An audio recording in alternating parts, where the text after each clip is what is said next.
Hello, everybody. Sorry we're just getting on so late, but I actually made the finals today. Chris Foy here with Nicole Trudell, here for the round 3 of the finals of the, well, we don't really have a name for the place. Townline, I think it's just Townline, Townline Luxury 10-pin lanes.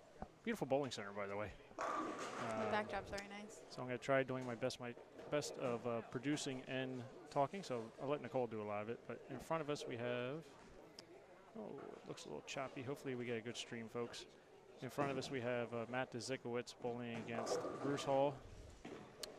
To the left of us, I'd have to look at the bracket sheet. I'm going to try and follow some of the matches for you. Got Sean Hagen. Yep, it looks like Sean Hagen is Ryan Graywatts. In the other matches, we have Michael Macedo versus Chris Monroy and Calvin Sellers, that's why he's not here doing the producing. Thank you, Packy. Calvin against Mike Lickstein, who snuck by with John Wilbur needed a mark in the 10th and 4-9'd. So, as usual, whoever's out there watching, thank you, Dave Rice, for sharing already. But whoever's out there watching, oh, God. Sorry. Go Monroy here. But if you're out there watching, please share the feed. Let's try and get some viewers. We have 26. We know, like I said, we're on late today.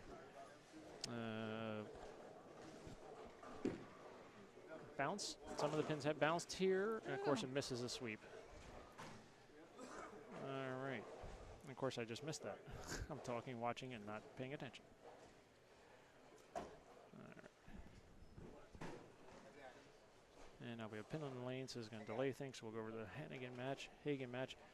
Just to give you some updates on the other matches. Calvin has the front 5 bowling Lich. And down below we have Monroy Macedo. Looks like Macedo currently has a 10-pin lead. I don't know how safe I feel about it. At least the guy was smart enough here to go get the pin and wait for everybody.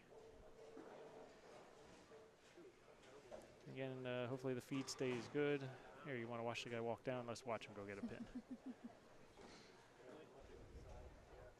And there went some of the schmutz in the back end at the 1-3 pocket. You're going to see ball start hooking now down there finally. Yeah, Matt's, I just bowled Matt. He had obviously a very good ball reaction. Shot 270 at me. Pair was a little tighter. He was able to put some more hand in. The first pair we bowled on was a little drier. Obviously it was fresh. And he went a little straighter, and then he was smart enough to wind up on a little bit on the second pair.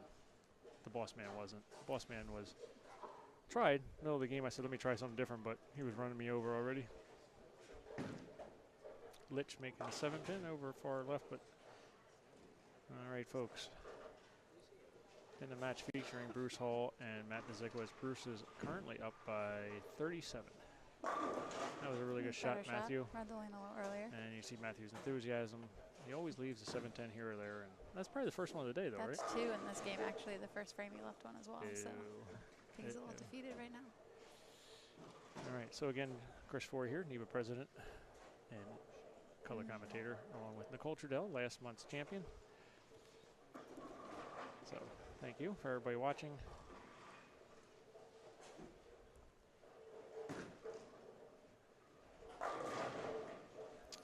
We do want to thank the bowling center for letting us run 350 feet of Ethernet cable from lane 1 to lane 40. Also Fred Trudell, who was a trooper today, driving everywhere to get us extra Ethernet. He built cord, he went and bought some. A couple trips to Lowe's. Yep, him and Lowe's. Hopefully he gives Becky the bill. We need to make sure we get that covered. Oh, Bruce got around that one. Wow. I don't know if he didn't clear a thumb or that's what he's trying to do.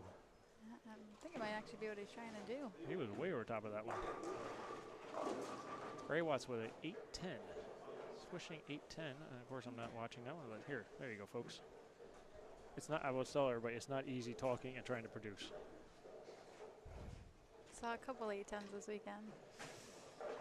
Yeah, I mean, that was more of a, that wasn't a great 8-10. That was more of a swisher, 2-pin fall type 8-10, but let's see, Ryan, he could throw hard enough, and they do bounce a little bit here. And he didn't actually wind up on that one, and he missed them all.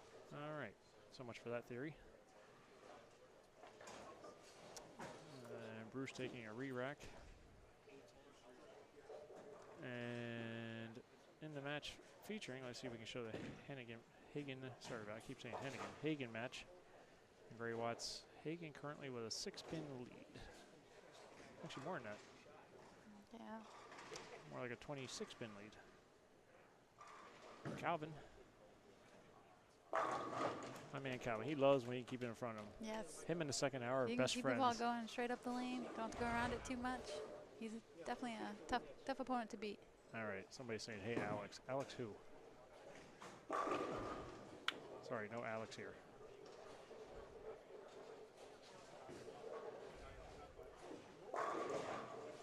The interesting thing of the day, obviously, lane pattern was the gateway arch. Gateway arch, yes. If you looked at it, you think you're bowling a house shot, but scores are pretty good, but they were pretty flat, right at 10. Yep. The crown wasn't Bruce baby going at it. And the crown wasn't as defined in the middle at first. You had early hook in the middle of the lane. Yeah, media team guy. Bruce is giving me a flex in front of me. He doesn't want to be joining me today. But they were pretty interesting. Let's go over some scores to run down here.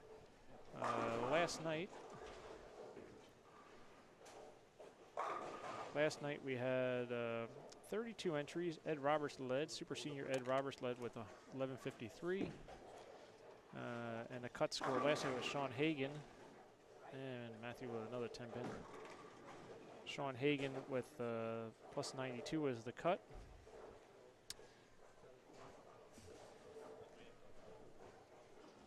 And then this morning, 54 entries.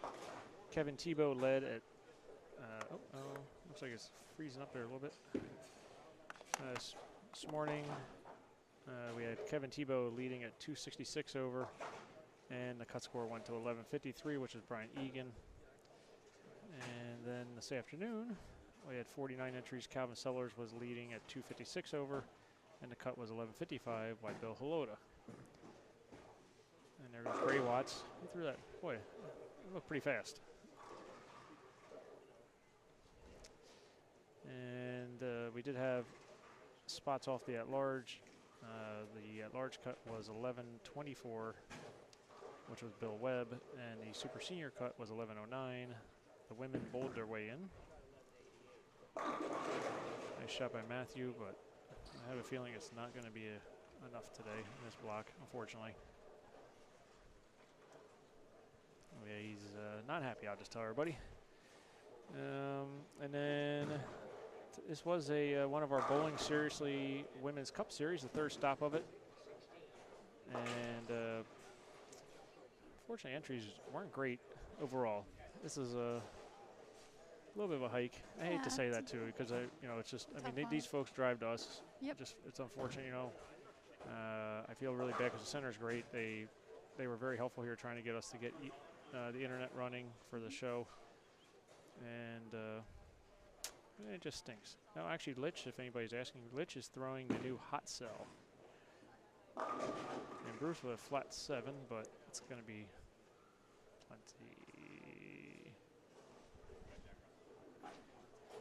Looks like our Monroy match is two-pin match down there. And what's Calvin doing, flagging a spare?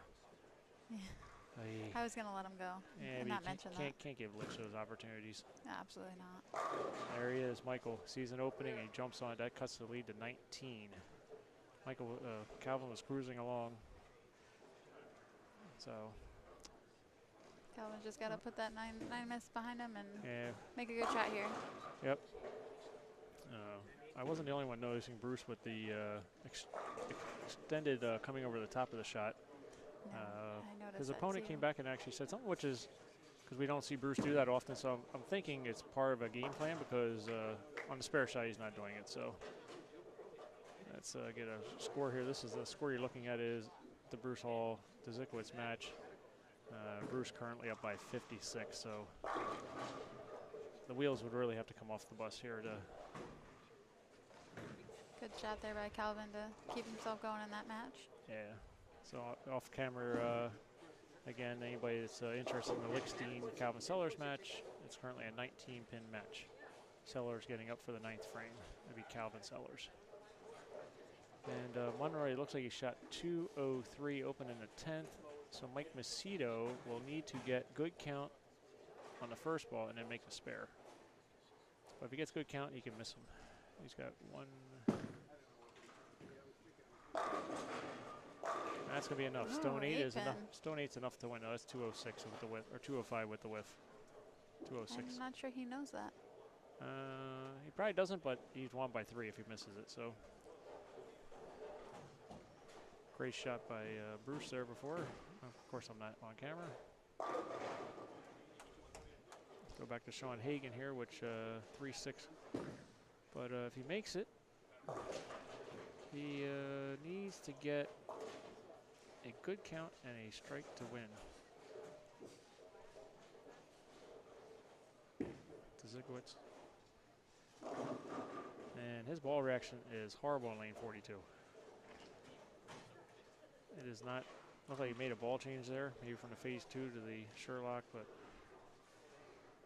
though the match is over, still you're trying to figure out something in case you just don't, you want to bowl good. At least that's how I bowl, and I know Matt's the same way, and we try to the end.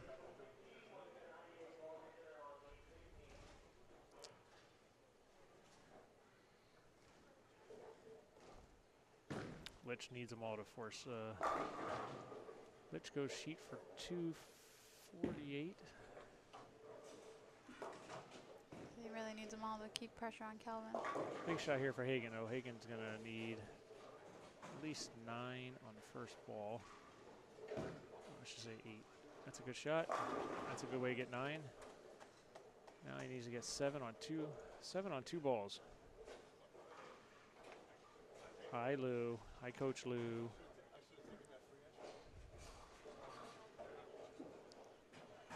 So again, this was a third stop of the bowlingseriously.com Women's Cup. 12 women bowled today. 3 made the cut, right? Yep, 3 made the cut. You, Lauren, and Ms. Bercier. So that was... when we bowled today, I was like, how were the scores low last night? Wasn't expecting that. There goes Michael. Oh, that's going to be enough to help Calvin win, I think. I shouldn't say that. Calvin probably needs a mark. Yeah. Looks like Litch spare strikes for 227.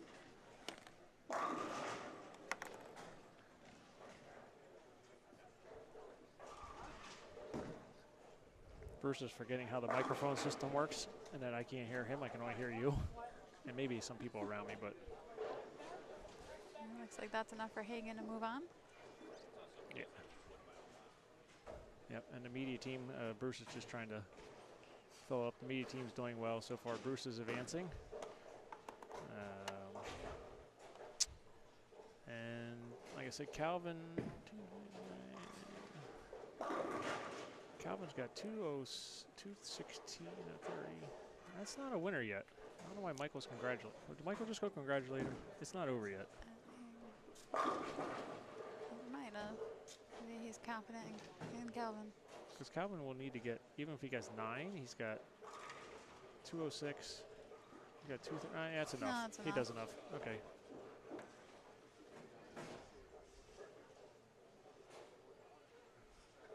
Coach Lou says hello, Ms. Giordani. Hello. Nice shot by Michael. Michael and new technology. I don't know if you, but strange to see. Yep, Gray Watts. He won't be happy either. So you're gonna have a fun ride home, by the way. It shouldn't be too bad. Nah, it shouldn't be too bad. I feel the win has really changed things. Yes, I agree. Nice job, Calvin Sellers. Nice so 2 media guys will be in the Final 4. We're happy for that, obviously. We're happy for anybody in the Final 4, but always rooting for the guys that I work with. And obviously, the goal of the media team is never to be on, be on here with the microphone. Hoping you could take the night out of work. Yeah, yep. And the winner of the free ball, one winner was Tony Bennett. I'll have to find out who the other one was. The Brewster could have been.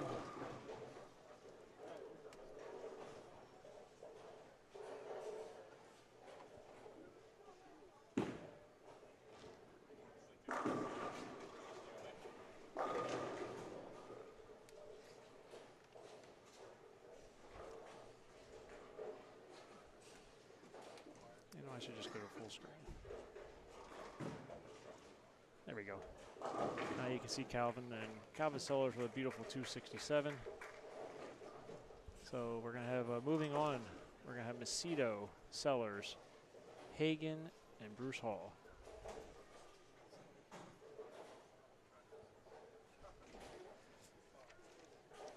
People just think they can just come over and talk to us. I don't think they realize we can't hear them. Well, it's not like we can hear them because if they get close enough, it's going to come through the microphone. But they just don't. I don't know. Brian Bagoja's still around? All right, folks. I'm going to sign off, and then we'll sign back on for the round of 4.